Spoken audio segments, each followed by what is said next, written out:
সম্পর্কে আমাকে অবহিত করো, আমাকে উত্তর দাও। 3 নম্বর হলো যে তুমি প্রত্যেকে টাকা আর কষ্ট রোজগার করছো, কিভাবে করছো ওটা উত্তর দাও। এই টাকাটা হাতের মধ্যে ব্যয় করছো, কিভাবে করছো এটা উত্তর।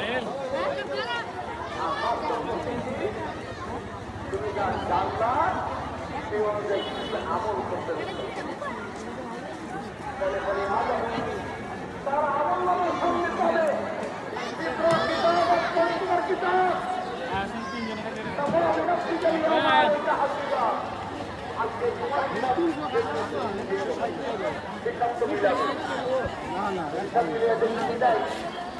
বড় হল নাই